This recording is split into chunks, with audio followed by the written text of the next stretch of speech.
Bom dia a todos. É com muito gosto que hoje estou de novo com todos vós e esperamos que estejam a gostar do programa no Juntos pela Saúde. Da última vez falámos, entre outros assuntos, da aterosclerose, uma doença inflamatória das artérias, que se inicia praticamente desde que nascemos e que leva ao seu entupimento gradual. Dissemos também que havia duas causas inevitáveis da aterosclerose: a idade e o património genético de cada um, e falámos de outras doenças ou fatores que surgiam muitas vezes por erros comportamentais de cada um de nós. Lembram-se do modelo da aterosclerose? Pois bem, vou mostrá-lo uma vez mais. Aqui esta parte corresponderá a uma artéria de um jovem de 20 anos, uma artéria flexível com um belíssimo calibre, como vocês podem verificar, não há lesões nenhumas dentro da mesma. À medida que envelhecemos, uns anos depois, vai-se desenvolvendo um conjunto de alterações estruturais que vão levar a um calibre sucessivamente mais pequeno. Depois, mais uns anos depois, sempre determinado, como disse há pouco, pela idade e pela genética, e precipitado, acelerado por alguns fatores de risco que nós estamos a falar, começam a aparecer aqui umas placas de ateroma, como veem aqui, cheias de gordura, e já temos aqui um calibre sucessivamente mais pequeno. Até que, quando chegamos à idade dos 50, 60 ou 70 anos, o calibre da artéria está reduzido a menos 50% e, como veem aqui, esta zona, que é a placa de aterosclerose, muito rica em gorduras. E se esta zona se tapar por completo, vai dar origem às várias doenças, dependendo, digamos, da localização da artéria no nosso organismo. Como veem, esta artéria aqui está ocluída, completamente tapada. Dissemos também que se houvesse um entupimento total de uma artéria do coração, iria dar uma doença de coração. Vocês lembram-se qual é? É o infarto de miocárdio, ou o infarto do coração. Muito bem. E se o entupimento se verificar numa artéria do cérebro, como se chamará essa doença? Infarto cerebral. Muito bem, novamente. Lembram-se ainda do conceito de infarto? Pois bem, infarto é uma área, é um bocado de órgão que deixa de ter sangue, deixa de ser alimentado ou irrigado pela artéria, que entretanto se entupiu, ocluiu completamente e acaba por morrer. Se uma artéria do coração estiver quase entupida, mas que ainda possa permitir a passagem de uma pequena quantidade de sangue, pode dar origem a uma doença chamada angina do peito. Se uma artéria do cérebro estiver quase entupida, mas ainda deixar passar uma pequena quantidade de sangue, pode dar origem ao AIT, ou seja, acidente isquémico transitório. Em ambas as situações está iminente o infarto, porque essa artéria pode ficar totalmente obstruída a todo momento. Se for na artéria do coração, desenvolve-se o infarto do miocárdio. E se for na artéria do cérebro, surge o infarto cerebral. Em síntese, a angina de peito é o pronúncio de que o doente pode sofrer um infarto de miocárdio em breve, e o AIT, o presságio de que o doente pode vir a sofrer um infarto cerebral a curto prazo. Recordam-se como é conhecido popularmente o AIT? Princípio da AVC ou ameaça da AVC, não é verdade? São termos que desaconselhamos porque não são claros e não ajudam os médicos. Portanto, não os utilizem. Voltamos agora um pouco às doenças ou fatores de risco que dão origem ao aceleramento da aterosclerose. Será que ainda se lembram dessas doenças que aceleravam o desenvolvimento da aterosclerose? Tensão arterial alta, muito bem. Mais, a diabetes, muito bem. Mais, a obesidade, o sedentarismo e, sobretudo, a má alimentação. Aquela que foge de todo à dieta mediterrânica que a Associação Portuguesa da AVC defende com toda a sua energia. Falta um outro fator de risco muito importante e que é o motivo do nosso programa de hoje. Sabem qual é? Colesterol elevado. Pois claro. Mas afinal, o que é o colesterol? Sabem o que é o colesterol? O colesterol é um tipo de gordura presente em todos os tecidos e que circula nas artérias para ser distribuído por todo o corpo. É uma gordura essencial para o funcionamento do organismo. O colesterol só existe nos animais, não existe nas plantas. Interessante saber é que, apesar do cérebro representar somente 2% do nosso peso, contém 20% do colesterol total existente no nosso corpo. Vejam, pois, como é importante para o seu funcionamento. O colesterol é crucial para o fabrico das células, hormonas, vitaminas e dos cerca de 1000 mililitros, ou seja, 1 litro de bilis por nós produzidos diariamente. Como certamente sabem, a bilis é um líquido essencial na digestão, nomeadamente das gorduras alimentares e na absorção de certos alimentos. Assim sendo, sem colesterol a vida humana não era possível. É, pois, uma gordura vital. Mas questionam todos vós, de onde vem o colesterol? Parte do colesterol provém da alimentação, mas a maior parte, cerca de 75% a 80%, é fabricado na nossa grande fábrica, que é o fígado. Um extraordinário órgão capaz de produzir o que interessa ao nosso organismo e destruir o que não interessa. Imagem, por favor. Como vocês podem ver, esta imagem retrata na perfeição aquilo que acabei de dizer.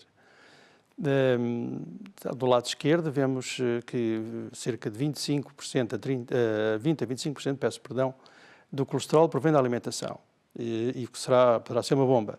Do lado direito, os restantes, 75 a 80%, são fabricados na nossa grande fábrica, como vocês podem ver ali, que é o fígado. Se nós comermos muitos alimentos ricos em colesterol, o intestino absorve mais colesterol. Se nós comermos pouco colesterol, o intestino absorve pouco colesterol. Mas se não comermos quase nenhum alimentos ricos em colesterol ou em gorduras, o nosso fígado produzirá então todo o colesterol que necessitamos. É precisamente o que acontece nos seguidores da dieta vegana, a dieta vegetariana mais radical. Como não ingerem qualquer produto animal ou derivado animal, só ingerem vegetais e fruta, o corpo reconhece a carência de gorduras e, portanto, de colesterol e começa a fabricar todo aquilo de que precisa. Pelo contrário, se comermos muitas, mas mesmo muitas gorduras, o nosso fígado irá produzir menos colesterol porque não necessita dele. Sabe-se também que existem pessoas que absorvem muito colesterol e outras que produzem muito colesterol. E existem pessoas que absorvem e produzem muito colesterol ao mesmo tempo. Nesta última situação, os valores de colesterol no sangue podem ultrapassar muitas vezes os 300 mg por cento, ficando deste modo essa pessoa em perigo de vida. Realce, contudo, para isto acontecer, esses valores têm que se arrastar por muitos e muitos anos. Por outras palavras, não é por andar meia dúzia de meses com valores muito elevados de colesterol que as pessoas ficam em risco de vida. O colesterol elevado no sangue precisa usualmente de décadas para acelerar a aterosclerose e, deste modo, entupir as artérias. O mesmo se passa, aliás, com a tensão arterial ou a alimentação errada, por exemplo. Uma coisa é certa, quanto maior for o valor de colesterol no sangue, mais a aterosclerose se desenvolve e mais entupimento das artérias poderá haver. Quais as causas de colesterol elevado? A principal e mais importante causa de colesterol elevado é aquele que é determinado geneticamente. Numa grande parte das pessoas, os níveis de colesterol no sangue são provenientes da nossa herança familiar, genética. Quer dizer, são os nossos bisavós, avós, pais, tios, que nos transmitem os valores de colesterol no sangue. Por causa de valores elevados de colesterol, certas famílias são inclusive dizimadas por infartos de miocárdio. Há a genética que nos faz absorver muitas gorduras, há a genética que nos faz fabricar muito colesterol e há a genética que nos faz absorver e produzir muito colesterol. Outra causa importante de colesterol elevado é a alimentação rica em gorduras. Ao contrário da anterior, esta já é suscetível de ser corrigida. No programa anterior mostramos vários alimentos que são prejudiciais ao nosso corpo, por serem capazes de nos causar diversas doenças. Lembram-se? Evitem-nos ao máximo, está bem? Desta vez vou mostrar alguns dos alimentos mais ricos em colesterol. Peço ao realizador que coloque as imagens no ar, por favor. Aqui vemos hambúrgueres, carne, muita carne e queijos e, portanto, alguns molhos. E isto realmente é tradutor de muito colesterol. Aqui vemos uma pessoa a afogar-se quase completamente em pizzas e hambúrgueres, a pedir socorro. Não, tirem-me desta cena porque vou morrer sufocado pelas pizzas. Aqui vemos o coração a ser atacado fortemente por estes alimentos muito ricos em gorduras, que já falámos, das pizzas e dos hambúrgueres. Eis um produto extremamente rico em colesterol, gorduras, nomeadamente, mas em colesterol em particular, que é o frango com pele. Repito, pele. A pele de frango é extraordinariamente prejudicial e muito rica em gorduras. E quando frita, muito pior. Todos os fritos realmente devem ser abandonados. As assaduras, as frituras de assaduras, como compreendem, acumula-se muito colesterol, muitas gorduras nos tabuleiros e, por conseguinte, também devemos evitar. Eis aqui alguns dos produtos que, presumo eu, os nossos nutricionistas vão desaconselhar e colocar num dos 20 produtos mais desaconselhados para ser consumidos. Pais, presuntos, fiambres, mortadelas, chouriços. Este, decididamente, vai ser considerado um dos piores 20 alimentos que jamais devem ser ingeridos. Seja a vossa fotografia do lado esquerdo, que é as salsichas, e ainda por cima aquelas do lado direito, cheias de mostarda industrial. Portanto, isto há que rejeitar fortemente. Os portugueses adoram salgadinhos. Os salgadinhos têm imensas calorias, imensas gorduras saturadas e, obviamente, imenso colesterol. Devemos evitar este tipo de alimentos. Depois os folhados, como os brioches no canto superior esquerdo, e todos os folhados devem ser evitados porque têm imensas gorduras saturadas e imenso colesterol. Os croissants, não há português nenhum que coma um croissantzinho da parte da manhã ou à hora do lanche, mas eles são terríveis, têm imensas calorias e imensas gorduras saturadas e designadamente colesterol, como é óbvio. Os panados devem ser evitados ao máximo porque têm imensas gorduras. Portanto, quem sofre de colesterol elevado não pode de maneira nenhuma estar a comer panados ou de carne ou de peixe, como vocês veem agora na imagem. São produtos muito ricos em colesterol. Batata frita industrializada, muito provavelmente também estará nos 20 piores alimentos que a nossa associação rejeita completamente. Estas batatas fritas caseiras também têm que ser evitadas ao máximo, mas não são tão perigosas quanto as anteriores. O nosso leitão, seja ele de que forma for, extraordinariamente rico em gorduras, designadamente o colesterol. Ovos, especialmente as gemas, são muito ricos em colesterol e aqui temos que ter muito cuidado. Todos os indivíduos que têm colesterol elevado têm que ter muito cuidado em ingerir a gema do ovo, nomeadamente. Todos os queijos meios gordos e gordos, os queijos amarelados, especialmente, têm que ser evitados porque têm muito colesterol. Cá está, mais 2 produtos, lagostas ou camarões, muito ricos em colesterol. Portanto, quem sofre de colesterol elevado tem que os evitar.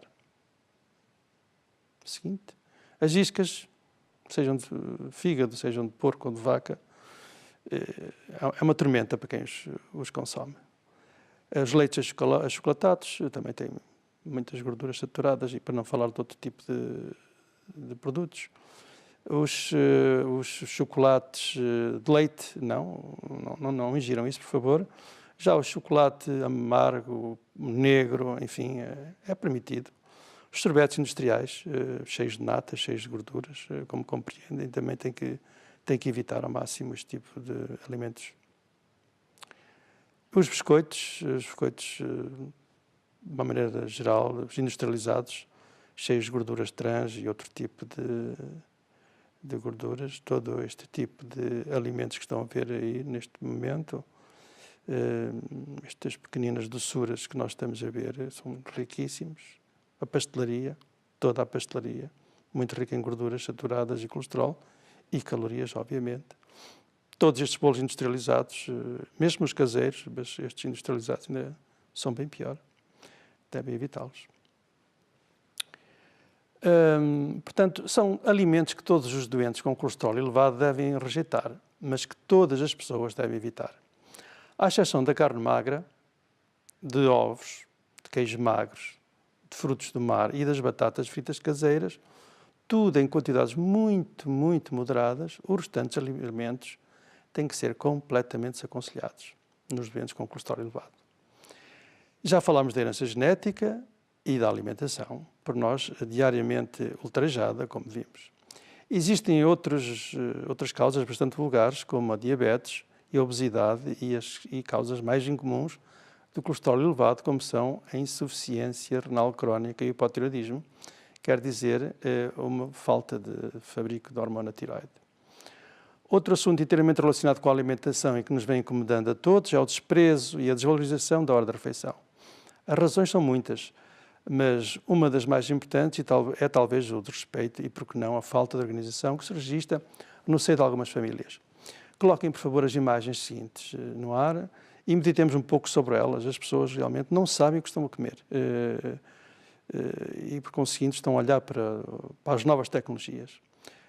E por isso, onde é que para a dignidade da refeição? Onde está o respeito que devemos à comida? Onde estão refeições harmoniosas com toda a família? Porque não aproveitam as famílias para unir os seus laços nestas alturas tão nobres do dia? Porque não comunicam entre si os diferentes membros da família, às refeições e continuemos a permitir as televisões, os tabloides e os telemóveis à mesa? Porque não se confraterniza saudavelmente enquanto se come? Onde está o envolvimento da família na elaboração de uma refeição? Onde está o agradecimento que devemos prestar a todos aqueles que contribuíram para a nossa alimentação, que a nossa alimentação fosse possível? Devemos reaprender e a valorizar o que comemos, o modo como comemos e pensar no que comemos. E, sobretudo, devemos receber humildemente cada refeição. Olhem que lindas são as imagens que o nosso realizador vai colocar agora. Isto vê-se cada vez menos, mas isto representa, efetivamente, a dignificação da refeição. O modo como hoje encaramos uma refeição é o oposto do que sucedia nas típicas famílias mediterrânicas, onde era certo que após cada refeição os laços familiares sairiam sempre mais reforçados. Bom, depois desta reflexão sobre um dos aspectos negativos em que vive uma boa parte das nossas famílias, relacionados com o modo como estamos a alimentar os dias de hoje, damos por finalizado o nosso programa. Para a semana iremos continuar a falar de outras matérias ligadas ao colesterol elevado. Muito obrigado pela vossa atenção e até ao próximo programa.